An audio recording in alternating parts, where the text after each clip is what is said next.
Hey everybody, you know what? You're a good person. As a matter of fact, you're a really good person. You make sure everyone else is okay. You check on others. You give advice, solve problems, carry burdens, and keep things moving. You are dependable, caring, and often seen as strong. And you know what? That's why I like you. Because if I call you, you're there. If I need anything, you're there. If I need a shoulder to cry on, someone to laugh with, or just somebody to sit with me, I know I can count on you. And not only that, all of us can count on you. You're kind of like the fixer.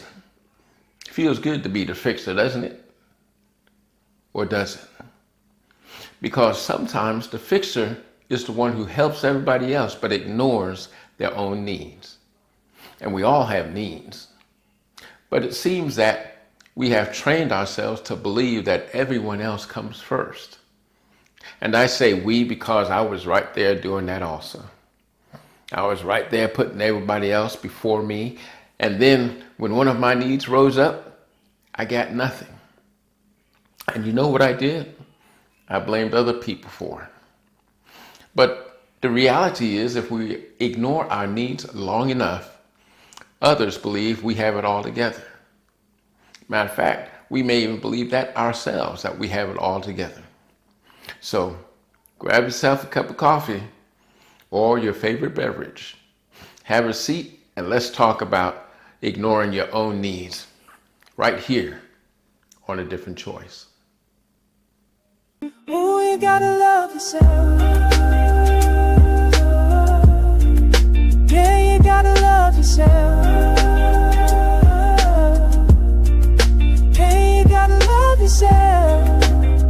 Just letting you know, you got to love yourself. Hello everyone, and welcome to A Different Choice. My name is James and I'll be your host.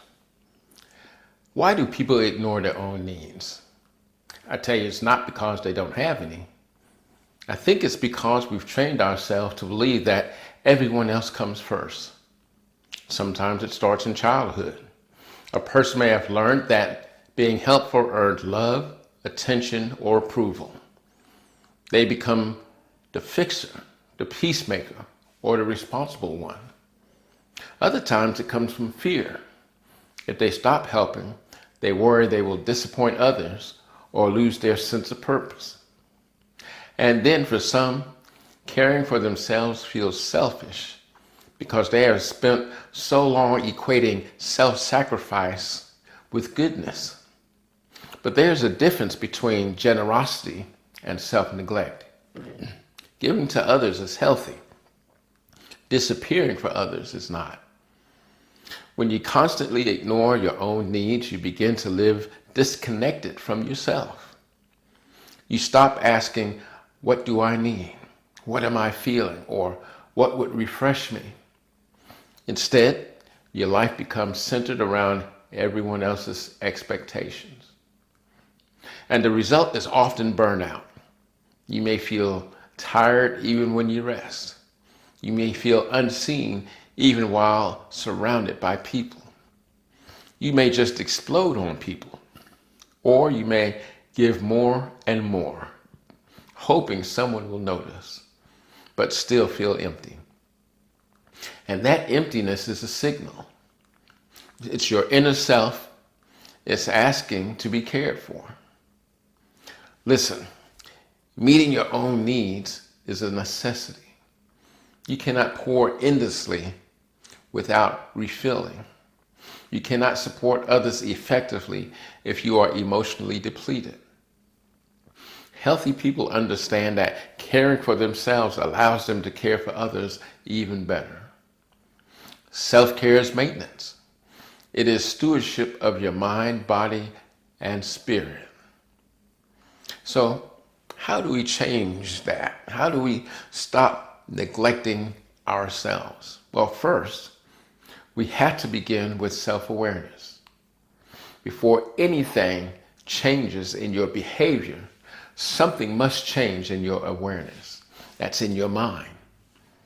You have to begin to notice that you feel tired all the time, or you don't even know what you need anymore. Or how about this one? Because this is big. You're always the one who says yes. Does that sound familiar?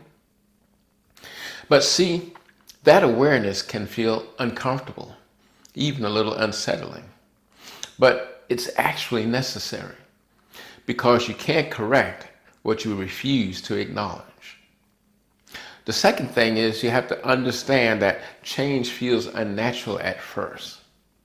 When you spent years and years ignoring yourself, prioritizing yourself will feel wrong in the beginning.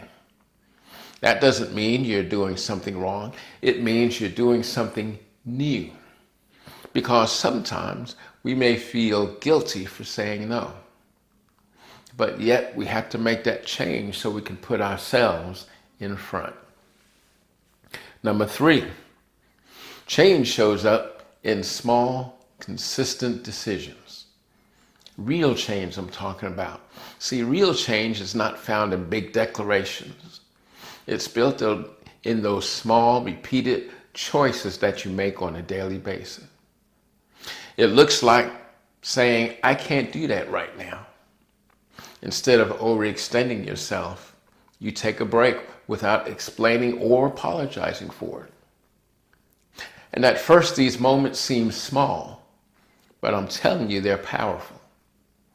Every time you honor your own needs, you reinforce your new identity. Every time you give yourself a break, you reinforce of who you're getting ready to become. You're saying to yourself, I am someone who needs to take care of myself too. And that's important. So you need to make this change, and it's going to be slow, and it may be painful at first, but continue to do that. Small steps, remember. We said that way back in the beginning. Let's take small steps. Number 4, and I want you to really listen to this one. This kind of change will redefine your relationships. Yes, it will. See, as you begin to honor your own needs, your relationships are going to change. How? Well, some will grow stronger because they're built on mutual respect. Your friends respect you, and they've been waiting for you to make this change. They can see you're burning out. Maybe they've even been telling you. So those relationships will go stronger. But then some may become strained because they were built on your overgiving. They were built on you always saying yes all the time. And then when you finally say no, or you finally say not this time, or I can't do it, that's when they're upset with you. But keep this in mind. Healthy relationships make room for your needs. Let me say that again. Healthy relationships make room for your needs. They don't require you to disappear to maintain them. And once you begin to honor your needs, this change creates a new kind of strength. See, there's a difference between being strong for everyone else and being strong enough to take care of yourself. Real strength looks like resting without guilt, saying no without fear, choosing peace over pressure, and valuing yourself without needing validation. I look at it as the airplane instruction rule.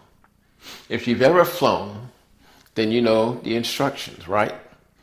The flight attendant comes up to the front as we're taxiing away from the terminal, and they say, if the cabin loses pressure, the oxygen mask will drop down from the panel above your head. Pull the mask towards you and place the mask over your nose and mouth and breathe normally. But this is the catch. They also add, be sure to secure your own mask before assisting others. Why? See, that's important. Because you can't effectively help anyone else if you don't take care of yourself first. Wow, that's the whole thing right there. You can't effectively help anybody if you don't help yourself first. Listen, you don't have to stop saying yes. Just stop saying yes all the time. And you don't have to stop caring for others. Just make sure and make damn sure that you care for yourself first. It may seem strange at first, but it will pay off in the long run. Hey, all right, listen, I have another video for you next week. This is all a part of the Loving Yourself series, and I'm going to go over this slowly because there are so many reasons why people don't love themselves and just as many fixes. So we'll be back next week with something else that will be on somebody's street. But until then, take care of yourself, forgive yourself, and most importantly, love yourself. Take care. We see you next time. Ooh, you gotta love yourself. Yeah, you gotta love yourself. Hey, you gotta love yourself. Just letting you know, you got to love yourself.